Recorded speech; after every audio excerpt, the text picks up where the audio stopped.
Ndabaramukije abakunzi ba Look Media, ndabaramukije abakunzi ibiganiro bitandukanye bishikirizwa na Look Media, mwebwe abakunzi ibiganiro vya Look Sport ku munsi wa mbere ndetse no ku munsi wa gatanu, abakunzi ibiganiro vya Magic ku munsi wa kane, ndabaramukije nongera ndabaha ikaze mu biganiro cyo kuno munsi. No turi ku munsi wa kane, turi kugenekerezo rya 19 ntwarante umwaka wa 2026 ana ku kwezi wa gatatu turiko kutera kwegera imbere. No museko turi ku munsi wa kane turi muri midweek, tuzo kwashikiriza amakuru y'inkino avugwa muri basketball. Muri midweek yo ku munsi wa kane uheze nibaza ko batari bakimashe kubibona twari muri basketball. Nuvuga ngo Amstel Basketball League igiye gutangura kuno munsi wa gatandatu igenekerezo rya 20 nari mu kwezi kwa gatatu. Ubona ko imigwi iri kwitegura, imigwi yaraheje kwitegura, nibaza ko hasigaye umunsi w'uno munsi. Ejo tuza turi ku munsi wa gatanu, tuza turi ku irayidi, hariho imigwi imwe nibaza ko itazokora imyimenyerezo, nibaza ko imyiteguro aheze ku munsi wa gatatu no ku munsi wa kane ibandanya, ariko ku munsi wa gatanu nibaza ko ndabiza yuko sinaza ko benshi bazobandanya imyiteguro. Ku munsi wa gatanu rero tuza twagarutse twinjiye neza muri saison nshasha ABL 2026, nibaza ko imyiteguro amaze kuba irangira ku miki. Ku munsi wa kane twagendeye imigwi itari mike, twagendeye umugwi wa Kerne, twagendeye umugwi wa Rezipo, twagendeye umugwi wa New Star, twagendeye n'umugwi wa Tigers. Abo bose turavugana n'amenyereza babo, yaba coach Ahmed muri Tigers, coach Josue muri Rezipo, coach Ndindi muri New Star hamwe na coach Arsene muri Kerne. Bose batubwira ingene biteguye, baravuga ko bizeye ama effectif bafise. Twaje ko turonka ubutumwa batubwira ati muragenda n'indi migwi mutubwire nabo mbega byifashe gute, nabo biteguye gute. Nico gituma mu biganiro cyo kuno munsi tuza kubashikana ahatandukanye. Tuza guca kuri Entente Sportive, tuza turi kumwe na coach Joris Ndumutima, niwaza kutubwira imyiteguro ya Dynamo ingene yifashe byinshi bitandukanye. Tuvuye kuri Entente Sportive tuja kuri Jabe Arena hajya mu Jabe, turi kumwe na coach Hervé canke coach Gafisi atubwira ingene aba Blues none biteguye kwinjira mu mwaka mushasha w'inkino.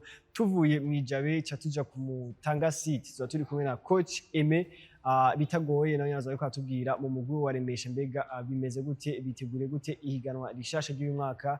Tuza guhereza kumugumya azuza kuba tuhasanga coach aho Kagabo. Coach yaramaze imyaka kuri 30 mu mugwi urunani, ariko aheze iminsi ahinduye aja mu mugwi wa Gymkhana. Mbega Gymkhana yoyo ubyifashe gute? Nayo makuru tuza kwashikiriza uno munsi muri midweek uno munsi. Urunani, Dynamo, Remesha ndetse na Gymkhana nazo ziriko zitegura gute.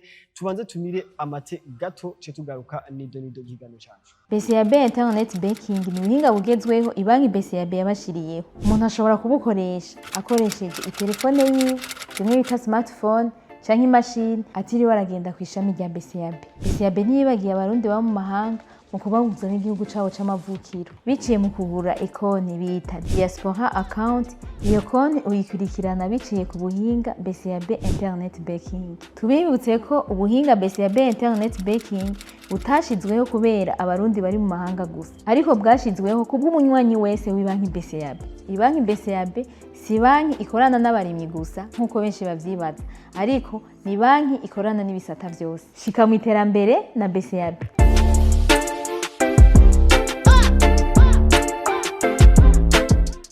Reka twinjira mu idondo ry'ikiganiro cyacu, ariko nkuko mubibona uno musitiri kuri Tanga Departement niho kino kiganiro turiko tukashikiriza turi, kuko kuri Tanga Departement niho byose bizobera. Inkino zobera kuri Tanga Departement, nivyo zizobera no kuri Entente Sportive, ariko no kuri Tanga Departement urabona ko naho nyine inkino zizohabera ku bwinshi. Ikibuga kiratunganije, baragisize amabara ya Amstel. Umufatanyabikorwa canke umufatanyabikorwa wa Burundi azobashigikiye ihiganwa rya basketball uno mwaka mu Burundi. Urabona ko ikibuga baragisize amabara ya Amstel ku ruhande muri tribune, ikibuga baragisakaje amabati mashasha.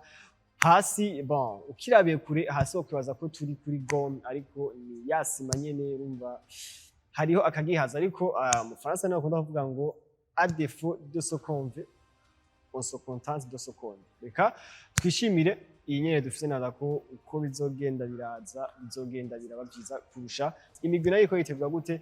Nabwiye ko duhera kuri Entente Sportive. Umugwi wa Dynamo twawugendeye ku munsi wa gatatu mu masaha y'ijoro, bakoze entraînement mu masaha y'ijoro igihe cy'isaha 12. Turabona ingene abakinnyi ko yitegura. Muri Dynamo twashe kubona ko nta bakinnyi bashasha benshi bahari, kiretse ko nk'iyindi migwi yose bashoboye kuduza abakinnyi nyine bakwiye muri equipe B, bashoboye kugarukana Etienne Tametonge. Icyo twashoboye kubona nuko tabaye étranger benshi bari mu Dynamo kiretse Etienne Tametonge gusa. Coach Jolis aza kutubwira ko hari undi mu étranger ariko araza ntiyashoboye kutubwira uwo ari we, ariko kumva ko bafise ibibanza bibiri byonyene by'aba étranger muri Club Dynamo, ona ko abakinnyi benshi bazoba ari abarundi mu mugwi wa Dynamo. Twashoboye kubona ko Richard Ndikuriyo yari mu myimenyerezo azoye kumwe n'umugwi wa Dynamo. Inyuma yahatashoboye gukina urukino umugwi wa Dynamo yo gukina n'umugwi w'urunani. Reka twumvirize Jolis Ndumutima araza kutubwira ibitari bike, kandi nuko abamenyereza bose baraza kutubwira mbega ihiganwa rishasha baribona gute badafatiye novuga ngo ku migwi basanzwe bamenyereza. Nibaza yuko turiko turitegura nkuko twamye tubigira mu myaka iheze, avec le même objectif naho bitazokoroha, mais sinon les entraînements ziko zigenda neza, abakinyi gushika ubu bose bameze neza, les 17 joueurs twashize kuri liste bose bameze neza gushika ubu ntawe urwaye, ni sawa. Turafise n'umukinyi wo mu étranger yemerewe nabo nyene yashitse, donc kuvyerekeye vraiment squad yacu iri présent yose kandi n'ama entraînement ariko agenda neza, donc nibaza yuko dushobora gutangura mu ntuze nziza de la belle manière. Tugereranyije effectif mufise no munsi na effectif mwari mufise mwakweze, hari abakinyi bariho mwakweze batazogaruka, mushobora kutubwira effectif mufise abakinyi bashasha ni bandi abagiye ni bandi? Ego bon tufisemwo hari abakinyi twari dufise l'année passée, twashoboye gutanga mu yindi migwi notamment Alvin et Bouyi, abakinyi bari badufashije mwakweze. Turafise abakinyi 12 ou 13 twari kumwe l'année passée, hanyuma twarashoboye gushiramwo abakinyi bavuye mu cicaro ca kabiri, abakinyi bane. Bon, abakinyi batatu turafise Hussein we yarakinye l'année passée, yari yavuye muri division B. Hari no mujoueur umwe yitwa twatije muri club Muzinga yashoboye kugaruka no mwaka. Nibaza ko la liste ari onye eko aba étranger mufise uno munsi ko itegeko yari ivuga ko batarenga batatu kuri fait de match, mutubwira abo mufise uno munsi?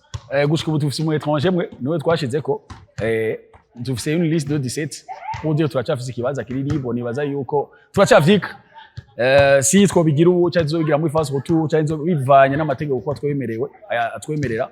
Mugabo gushika ubu kuri liste hariko umukinyi umwe ari we Tametonge Etienne mwabonye yadufashije l'année passée, ego tuzoca turaba si dushobora gukompleta uyu mwaka. Bon, phase aller ou phase retour bivanye n'ukuntu tuzoba tuko turakina muri phase aller. Mwarakinye match ya mbere muri championnat partenariat Febabu Amstel, mwarasizwe n'umugwi w'urunani. Ijya match yoshobora kudefinisa Dynamo uno mwaka? Nibaza yuko ico kibazo ukuntu nocishura nokizira ukuntu twaratsinzwe, c'est vrai, c'était un match idufasha kuraba aho tugejeje, ko urumva twari tuvuye mu buruhuko, mugabo twarakiye n'umugwi w'urunani, umugwi wakinye neza. Hari ibintu byinshi twari twateguye kandi hari ibintu nabo nyene badushukanye ku bintu bagize twari twarateguye. Nibaza yuko tuzoca turakosora petit à petit, hanyuma turabe yuko dushobora gushika neza twakoseye ivyo bintu kuri début ya championnat. C'est une défaite, c'est vrai, mugabo twafashe yuko ari nka match dogara kujya byari byitwa, mugabo nibaza yuko tuzogerageza dukosorere kuri ivyo bintu, hanyuma turabe twotanga ama résultats meza durant la saison. Naho bitazoroha, ndavuze umugwi w'urunani ariho n'iyindi migwi nayo nyene yikomeje, hari imigwi myinshi ntibazokoroha, mugabo tuzogerageza dutange ico dushoboye kugira dushike kuco dushaka. Udufatiye kuri urwo rukino mwatsinzwe n'urunani, mu makweze match ya mbere mwatsinzwe n'umugwi wa Rezipo, ariko vyaciye bandanye barako Dynamo yahindutse, twofata ko ari ico kimwe? Oya, bon, sinzi ko novuga ko ari ico kimwe, c'est vrai, igihe dutsinzwe na Rezipo hajya hari vyitwa yuko ntitwari bwamenyerane ko ariko harazamwo abakinyi bashasha, mugabo ubunye c'est pas la même chose. Ubu abakinyi c'était presque les mêmes joueurs, mugabo twe tuvuye mu karaoka harimo na Researe, mugabo nibaza ko tuzokora c'est pas la même chose, mugabo turifuza yuko yo bari match ya mbere canke ya nyuma dutsinzwe, turavyifuza naho bitazokoroha, hanyuma tukaraba si dushobora gutanga amarista meza. C'est vrai iyo match yaratuvyuye kuko ivyo twari tuziga twibaza yuko aho twari twibaza ko dukomeye twasanze tugifise tunenge twishi, kandi nibaza ko ari vyiza vyaratuvyuye kugira dushobore gukora encore davantage, hanyuma dushobore gutanga amarista meza nka l'année passée. Abafana mu gwa Dynamo kutega ikintu no mwaka? Bajya vraiment bajya barabizi bajya n'abantu batuba hafi, n'abantu bama bari baza kudushigikira. Nibaza yuko ico robemerera ni kwa kundi nyene tuzogerageza twitange ku bwabo, kuko vyose tubikora ku bwabo, bizokoroha nico gituma dukeneye inguvu zabo kugira dushike kubyo twashitse ko umwaka uheze kuko siswe twenye turabirondera imigwi myinshi kurabirondera mugabo dufise inguvu zabo bizodufasha gushika kuco dushaka. Mu mwaka uheze mwarazwaye igikombe ariko ntibyakunda ko musohoka, ntibibaza ko bizokwafekta morale ya Dynamo aburongozi abakinyi? Oya nta na gato kuko nibaza yuko n'imbere yuko dukina umwaka uheze murazi ibihe byabaye muri balle, murazi yuko byadusubije inyuma byaratubabaje c'est vrai mugabo ntibyatubujije gutwara igikombe umwaka uheze. Nibaza ahubwo yuko biraduha inguvu kubandanya dukora kandi ivyashitse siko ya Club Dynamo hari igituma siko ya Club Dynamo twe twatanze inguvu twaragerageje turashika ivyo badusavye hanyuma bigenda kujya vyagenze. N'ubu unye turafise icizere yuko uyu mwaka uzotsinda azojabuka twe tuguma dukora muri yo mind tuvuga ati tutegerezwa gutsinda kugira dushobore kujabuka. Ntaho bizi uyu mwaka turashaka kujabuka, reka tugume twitegurire turako turonke ico kibazo ca mbere kitazokoroha mugabo tuzorondera tukoreshe inguvu zo dushobore kugira tukironke. Yego turetse Dynamo championnat igiye gutangura uyibona gute, witeze iki kubona muri ABL 2026? Niteze yuko azoba surprise menshi kuko uravye le nombre d'étrangers bagabanutse mu ma équipe kuko ari ama équipe usanga ifise aba étrangers bari hejuru ukaca usanga nibo ba créer différence. Ubunye sico kimwe uzosanga ari plus abaroko mu kibuga kandi abaroko niveau si kuvuga ngo nguri bararutana cyane bari kuri presque même niveau bose. Bon ubusumba usanga musumba gatonya mugabo aje yitanga muri match aragutsinda. Donc nibaza yuko isezo cyo kimwe izindi aba étrangers bakomeye baragutsinda facilement mugabo ubunye ni abaroko gusa. Donc nibaza yuko hazobamo ama surprise menshi ugasanga hari ama match abantu bari biteze ko batsinda barazisinzwe. Eko nico niteze vraiment ko kizoba uyu mwaka yuko yora beaucoup de surprises. Reka tuve kuri antenne sportive twerekeze mwijabe kuri Jabe Arena mu mugwi w'urunani twashoboye kugendera ku munsi wa mbere. Nazo twashoboye kugendera ku munsi wa mbere ku mugoroba aho bari kwaragira imyimenyerezo mwijabe. Twashoboye kuganira na coach Elvis Hakizimana agafisa atwiganira ngene umugwi w'urunani witeguye ngene umugwi w'urunani bazokinisha abakinyi bakiri bato uno mwaka. Twashoboye kubona abakinyi bagiye mu mugwi w'urunani, haragiye abakinyi batari bake. Dikong yarashoboye kugenda, Clark yaragiye, Landry yaragiye, Meya yaragiye, Papa Malik yaragiye. Ndiko mvuga abakinyi bakinye saison régulière mu mwaka uheze tutazosubira kubona uno mwaka. Ariko inkuru nziza nuko twagwe tubona abantu batubaza ati Mbega Prosper azogaruka mu mugwi w'urunani tuzosa kumubona. Inyinshi ni ego azogaruka nubwo atazoshaka gukina urukino rwa mbere nibaza, ariko nibaza ko inkino zikurikira Prosper azoba yagarutse mu mugwi w'urunani. Reka twumvirize Elvis Hakizimana niba tubwira ido nido ingene imyiteguro yo mu mugwi w'urunani iri kuyagenda. Bon two twitegura kugira championnat nziza turavye equipe zotangurirako twaravye calendrier, donc twitegura dufate kuri calendrier dufise effectif gushika no munsi imeze neza, abakinyi bose barakomeye bameze neza, barita mu entraînement uko bitegerezwa, bari discipliné. Nibaza yuko tuzotangura championnat samedi turi prêt. Uno musoje effectif mufise ni effectif tandukanye cyane na effectif yo mwaka uheze. Mushaka kutubwira ama départ ama arrivée y'abakinyi mufise n'umunsi? Bon equipe yarahindutse cyane hari ama départ yagiye araba yaba cadre badufasha cyane. Landry capitaine wacu, Meya, Clark, mbere n'abanyamahanga bamwe baragenda ba Dikong n'abandi batiam mugabo twarashoboye kuduza abana bakiri batoya ba equipe. Urabona yuko uno mwaka baravuze yuko tutegereza gukinisha abarundi benshi twagabanya abanyamahanga. Rero turavye abana twari dufise muri division yo hasi B, twaravuze reka tubaduze kugira ngo nabo bashobore kuza kwifatanya n'abandi basanzwe bahari, hama tugire effectif imeze neza dufise abarundi bacu bakibishoboye bakiri batoya tubona ko bashobora kuzofata umugwi mu myaka iri imbere.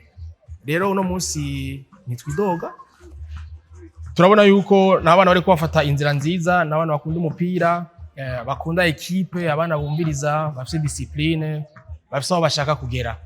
Yego uno munsi uravye iryangingo yo kurimita abatranje kuri batatu muri effectif ntizokora ku mugwi nari muri mwaka. Bon sinabaze ko bizodukorako, turafise abazokina abanyamahanga, turafise rero n'abarundi bacu mbona yuko bashoboye. Urunani kwanza abantu benshi babibaza yuko ngo ni equipe izana ama produits finis mugabo ngira ngo kahise karerekana yuko urunani gomye ari equipe ikorera cyane ku bana babo kuva mu myaka ya kera. Rero n'ubu uwonya nce gituma twavuze tuti abana aho bageze abari muri division B imyaka bakinyeho irakwiye kandi tubona ko bashoboye katubaduze. Twabona yuko kugira ngo umwana umuduze nuko ubona bishoboye. Rero benshi bavuga yuko urunani gwaheze, aravuga ko urunani gwaheze abakinyi baragiye bati bazosubira hasi mugabo mugani umuririmbyi tuko hapa tu tutapambana. Mushobora tubwira abatranje muzokoresha uno mwaka bari ngaha anye muramaze kubabona hariho Bolingo, hariho Jules, hariho na Mamadou. Ni batatu dufise. Yego. Mu mwaka weze twabonye Azad yaduga uno mwaka naza ko Clark yaragiye Malik Tiao ntazogaruka twitege Azad umwanya munini mu nani mu mwaka. Ego Azad n'umukinyi ngira ngo nkuko mwabibonye kuva saison iheze yaragize saison nziza ku muhuki umwana gitangura. Vyarampaye ikizere yuko imbere ashobora kuzogira vyiza kurusha. Rero uno musi afise responsabilité yo kuba mu meneur titulaire à son poste. Nibaza yuko ayifise ku mutima uravye ibikorwa akora uravye iganiro tugirana urabona yuko ashaka kwerekana yuko ari meneur habikwiye ataki wa mwana abantu bagoma biyumvira kandi nibaza yuko azovyerekana na match amicale twakinye ivyo twatumwizeye ko nivyo yadukoreye donc turabona yuko ashobora kuzogira saison nziza. Uno mwaka ni muri calendar yasohotse ni murafise inkino zigera kuri 6 muzokinira kuri Entente Sportive mu mwaka wa Fazari. Est-ce que ntibizoka affecta tereshasha mutaramukinira ko oya bon sonye nzowakinira nandi makipe azowakinira sura ni gonyene mugabo nibaza yuko tuzobisaba turonka umwanya kuja kumenyera ikibuga kubera biremewe yuko ekipe yose ishobora kugira imyimenyerezo ku kibuga terrain ya match biremewe. Nibaza yuko tuzobisaba hama kandi nibaza ko bazotwemerera kugira ngo tubakorere turabe ko hameze tubamenyere. Abafana b'urunani bitega iki mu mwaka? Bon, abafana b'urunani twama tubizeza bya bindi nyene kubereka umupira uryoshe. Urunani yamye ari equipe imeze gutyo yamye ari equipe iri competitive. Rero n'ubu unya no mwaka zoga umukonyene nta kintu tuzobahindurira. Tuzobaryohera uko dushoboye baze bashigikira abana bacu barabakunda turabizi n'abana bacu barabizeye. Donc turi kumwe nawe nibaza yuko dushobora gukora ikintu ciza. Turese urunani ikibazo ca nyuma mubona gute mwiteze kubona iki muri ABL muri mwaka? Turiteze kubona abarundi baduga kubera ari naco turavye federation yari yagize yapanze kuri uno mwaka guha umwanya abarundi kugira ngo bashobore kuduga bashobore kuduza niveau yiwabo. Rero twizeye yuko tuzoshobora kubibona akaba yakaryo keza kuri bo berekana ivyo bashoboye hama ndetse mbere ni haba no mu guserukira gihugu dushobore kuronka abana babishoboye abana b'abarundi bazi umupira bashobora no guserukira igihugu ku rwego rushimishije. Tuve mwijabe twerekeze ku Mutanga Sud naza ko n'umugwi wa Remesha nawo nyene imyiteguro ni kwa kundi nyene n'umugwejeje ari wa gatatu mu mwaka weze w'inkino naza ko ni kibanza umaze nk'igihe gitari gito kandi ca gatatu inyuma ya Dynamo ndetse n'umugwi w'urunani Remesha nanye n'imyiteguro ikragate. Ariko kuri Remesha naza ko ni imwe mu maklub yatakaje abakinyi benshi cyane ugeranije n'abakinyi bakinye saison igiye mu mwaka weze. Muri Remesha asho gutakaza dufatire ku etranje twarabonye ko mu myimenyerezo mishasha mu mugwi bazokoresha uno mwaka hari abakinyi b'etranje bakinye mwaka weze tutazobona muri uno mwaka. Turashaka kuvuga Samson Erande kuva mu gihugu ca RDC, turashaka kuvuga Jire Lipia azoboneka mu mugwi w'urunani uno mwaka, turashaka kuvuga Cedric Sange umukameruni nanye twabonye atashaka kugaruka mu mugwi wa Remesha. Ariko kandi turese n'abetranje baratakaje umukapitene wabo Steve Sumizi ubona ko yari umwe mu mafigire akomeye cyane pièce maîtresse mu mugwi wa Remesha tutazosubira kubona uno mwaka. Ariko ivyo byose ntibica intege Aime Bitagoye aho avuga ko equipe afise ayizeye kandi biranaboneka inkino za kivandimwe bashoboye kwakina zose barashoboye kuzitsinda kandi bazitsinda neza. Baratsinze Tigers baratsinze n'izindi zitandukanye. Reka ubu naho twumvirize Aime Bitagoye atubwire kujyanye n'imyiteguro y'umugwi wa Remesha. Bon, kwitegura ntitubitanguye uno munsi turamaze igihe turiko turitegura turamaze no kugira amamatch amiko atari make muri rusangi turiko twitegura neza n'ikimenyamenya amamatch amiko ashika nkane tumaze gukina yose twashoboye kuyatsinda na Dimanche twarakinye na Tigers turashobora kuyirusha. Je rero mvuga yuko tuko twitegura neza kandi twizeye yuko tuzogira shampiyona imeze neza. Abakinyi tubona muri Antony no munsi presque bose ni bashasha. Ashaka tubwira hari abakinyi twabonye mu mwaka weze tutazobona uyu mwaka. Yego, hariho abakinyi babiri baba Kongole bamaze indwi turi kumwe. Umwe yitwa Ibaka, ubundi yitwa Sudi. Nibo novuga yuko ari bashasha, abandi nabo bamwe bari basanzwe bariho ba Paulin, ba Rudolphe, ba Nazo, ba Delaware. Ucushira ko nabajya twari dusanzwe dufise bakina muri Young Eagles l'année passée. Ba Nixere, ba Beni, ba Christian n'abandi twashoboye kuduza kugira baze gukompleta abo bari bakera bari basanzwe bari muri Remesha. Mwaratakaje n'abandi bakinyi barakomeye, Sumizi, Jire. Est-ce que nta impact azozagira kuri saison Remesha? Yego ivyo ntivyobura kubera ntize murazi Sumizi na Jure ngene ari abakinyi bakomeye kandi badufasha. Mugabo naho ari abakinyi bari experimenté kandi bari basanzwe bakomeye mu mugwi wa Remesha, kubera batakiri ngaho. Equipe izobandanya nabo izobifise, yego bizogira ntuze impact. Mugabo tuzogerageza kuraba yuko ico gihenge nituraba ngene tucuzuza, tugakoresha abo dufise nabo nyene bagashobora kugira ntuze experience, kuko nta muntu atangura bizi byose umuntu agenda aravyiga. Ni nka kujya ko umukozi atangura akazi sans experience, hama buhoro buhoro après 2 saisons 3 saisons sanga umukozi mwiza asigaye akora akazi agashobora gusubirira abari basanzwe bari. Itegeko rishasha rivuga ko abatranje bazoba ari batatu muri effective. No mustubona babiri matubwira Ibaka, Sudi, nta wundi mushasha tuzobona muri Remesha. Oya, gushika ubonye twebwe dufise abo babiri nibo tuzokinisha iyi saison régulière. Nitwabona bikenewe yuko tuzana abandi nkuko ntuze reglement ya competition ivyotorize, tukabona dushitse muri playoffs bikenewe yuko dushobora kongereza ko abandi tuzobongereza ko. Mugabo muri uyu mwanya tuzokwikora kuri abo babiri. Umuravye effective mufise uno munsi murafite icizere ko se zizogenda neza, abafani baremesha mu baha icizere cyane? Twe abafani baremesha nkuko babivuze ari abakinyi twagize twatakaje, notama Jure na ntuze la Sumizi. Turumva gauche à droite abantu bariko baravuga ngo equipe ya Remesha gikomeye irimwo abana, n'ababivuga harimo abasanzwe ari abafani baremesha mbere n'abamambre. Mugabo twe twobizeza yuko n'abari ngahanye bakomeye kandi babishoboye. Ikimenyamanye n'ivyo nakubariye yuko n'amamacha miko twagize bigenjeje neza cyane.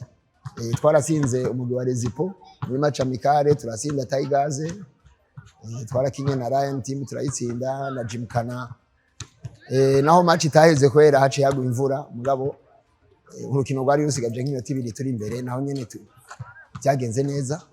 Donc ivyo byose biraduha icizere twebwe nk'abamenyereza, kandi n'umuntu yo bifatira ko kugira yizeze abantu bashaze badushigikiye asanzwe badukunda yuko no muri shampiyona tuzogerageza kugira nkuko twarako turabigira. Naho amamatch amiko na shampiyona hari ubudasa, mugabo tuzogerageza tubikore. Nk'umumenyereza tuvuye kuri Remesha saison yose, ikibazo ca nyuma mwiteze iki muri shampiyona ya ABL y'umwaka turetse kuri Remesha saison yose? Saison ya ABL muri rusange. Je ikintu ca mbere novuga nuko izoba irimwo abakinyi bashasha kandi bakiri bato, abenshi bavuye muri deuxième division. Je benshi sanzwe ndabazi kuko no muri deuxième division ndakorerayo cyane, abana b'inguvu. Je muri rusange niteze yuko zoba ari umupira urimwo ibintu vya speed cyane kubera ubuto bw'abana. Ubwo gasanga naho nyene harimwo ibintu bimwe vya manque d'expérience, kubera nyene abakinyi ari bashasha muri iryo higanwa.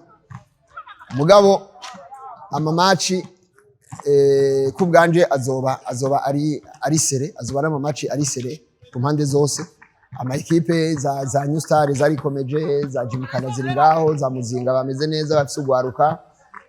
Na ziriya ekipe zikomakomeye dusanzwe tuzi amakuru urunani za Dynamo, nazo nyene zifise abakinyi b'abaroko dusanzwe tuzi kandi bavuye muri deuxième division nabo nyene.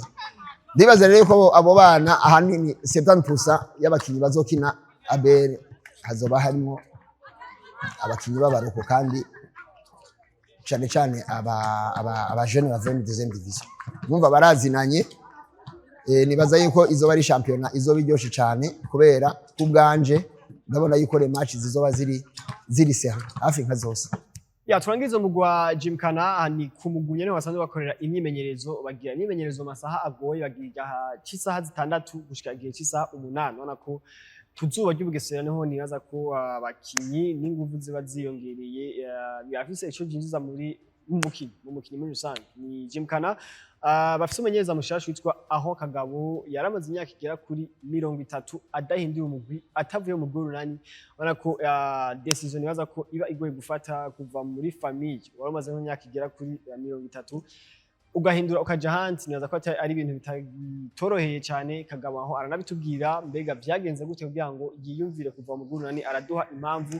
Inyuma yaho aratubwira intumbero mu Gymkhana ni yahe, Gymkhana bayibona he muri uno mwaka, Gymkhana izoshikahe, ifite objectif yahe. Ni ijinyaza kuba atuganirira. Gymkhana ashobora kugira amahaforo ubwo atari menshi cyane, kuko Kagabo aho araza kutubwira ko yashitse muri Gymkhana hasigaye iminsi 4 yonyene kugira ngo fenêtre y'ama transfer bayuga. Urumva ko iminsi 4 ni mike, ariko twarabonye bashoboye gusinyisha witwa Mark Kabango kuva mu gwa Dynamo. Urumva ko hari amarafora amwamwe nubwo hari abakinyi bagera kuri 3 baba kadre ba Gymkhana bashoboye kuhava baragenda ahandi. Nuko reka atwumvirize coach aho Kagabo.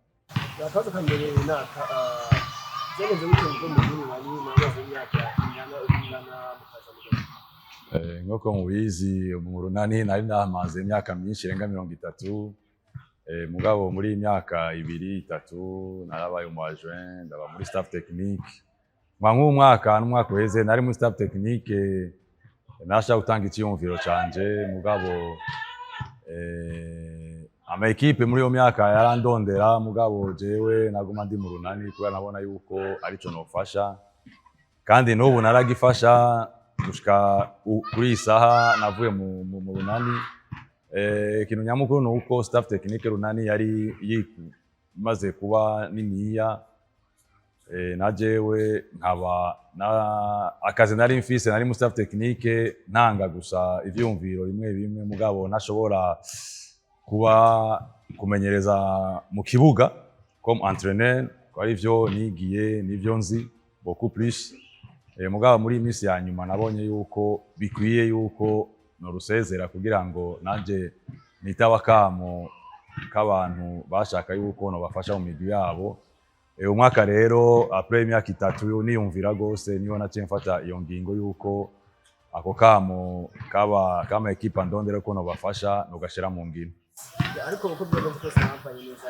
Ego nta kabi karimo, twavanye neza kubera twarasezeranye, narabasiguriye umugambi ufise yo kwenda kumenyereza abandi, kandi n'ubu nyene nkaba mutima urukundo wo gufasha abandi nk'ufise no mu runani nyene naho nyene ata birimwo. Mugabo nibaza yuko bavyakiriye neza, mbonye ivyo twavuganye n'abajejwe umugwi. Umugwi wa Gymkhana sagize ni projet barabushoboye gukora. Umugwi wa Gymkhana n'umugwi umwaka uheza wari ufise abakinyi bameze neza, abakinyi bishaka bashobora gutera imbere. Baranyegereye barambwira imigambi bafise yuko twokorana, nanje ndabemerera. Mugabo muri vyo vyose tumvikanye yuko twoshira abakinyi imbere, tukarondera ugwaruka rukiri ruto kugira ngo mu myaka 2-3 ruzubegwa rumaze gukomera. Iyo niwo mugambi twari dufise, kandi niwo mugambi tumvikanye. Uravye effectif ufise no musi cyakwiye tangura igihe cy'izabagati. Effectif ufise no musi ni mubona muzoshikanye muri cyane. Effective dufise je nasanze ari abakinyi bameze neza nk'abakinye mu mwaka uheze mugaro ariho nka babiri bagiye mugabo byaciye bitiriganya gato ku migambi twari dufise ya equipe mugabo nta mutsi w'ishibere nibaza yuko abahari tuzoshobora gukorana neza nanje nabwiye ko uyu mwaka byanse mugabo mu myaka ibiri umugwi uzo umeze neza. Niba ko imyaka ibiri heze cyane itatu muri bibere ariko tubona abatangaza impact batanga muri sexuality icyo cyabitse nkuko mwabibonye muri imyaka itatu iheze abaetranje bari benshi mugabo uyu mwaka barumvikanye yuko bogira abaetranje bake naho ico cyumviro atanyishu yabonetse mugabo ico bumvikanye nuko bogabana abaetranje. Ubu rero bamwe bavuga batatu hakene babiri abandi bavuga ntavyo tumvikanye mugabo turarindiriye ikizova mu nama mugabo kuri jewe nibaza yuko ibyo ari byo byose nuko twoshira imbere ugaruka rwo Burundi rukaronka umwanya munini mu kibuga kandi rukaba rufise igitigiri kinini mu kibuga kugira nabone bashobore kwimenyereza. Muravye ama equipe menshi murabona yuko hari ugwaruka rwinshi rwavuye muri Ligue B rugenda muri A. Nibaza ko ivyo bintu two bitera intege kugira ngo ugwaruka rwo Burundi nagone ushobore kuronka umwanya munini kandi barashoboye kandi boshika kure. Tubagiye kwiga kandi mwaka w'ijoro amakipe menshi ana yari kumeje kandi barakiye isata cy'abamenyerezaho ubona ko abamenyereza afise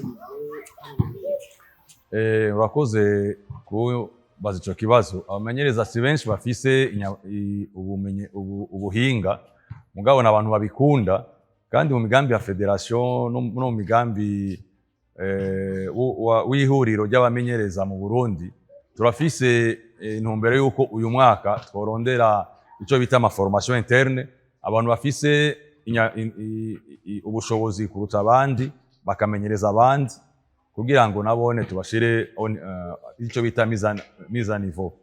Muri Ligue B urabona yuko ari abamenyereza atabuhinga na bumwe bafise mugabo bakaramura abana benshi. Iyo niyo ntumbero twafashe yuko twebwe tugere cyo twita ama formation interne.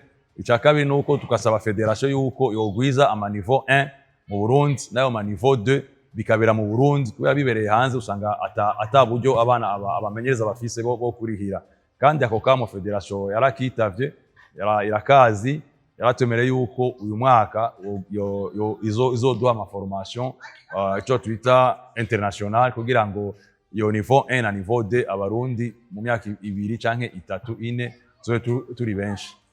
Kandi nuko iyo niyo migi twashoboye kugendera igera kuri 4 n'indi ine twagendeye ubwa mbere imigi igera kuri 8 ariko n'indi migi tutagendeye igera kuri nayo ne nibaza ko tuzoraba inkino za mbere bazoshobora kuba bakina muri kuno musi wa gatandatu ndetse no ku musi w'Imana kugira ngo turabe nayo ingene yaje kuba itegura imigi yabo muri iyo migi ine nibaza ko mwumvise ivyo bagiye baratuganira batandukanye cyane cyane ku kibazo kijanye n'ingene babona ihiganwa rishasha by'uyu mwaka bose bagaruka ko tuzobona abakinyi bakiri bato b'abarundi bariko bariyerekana muri ABL nibaza ko ari ikintu ciza cyane kinakomeye.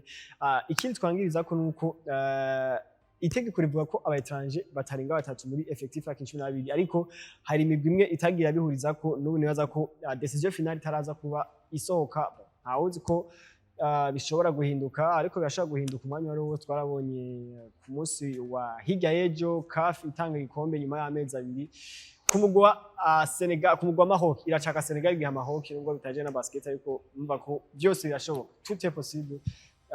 Nuko kuri uyu munsi wa mbere ndetse no ku munsi wa kabiri indwi ya mbere ni ya kabiri ku munsi wa gatandatu no kuw'Imana urunani imigwi twagendeye urunani ruzoba ruri kumwe n'umugwi wa Dynamo izoba iri kumwe na Aigle Noir.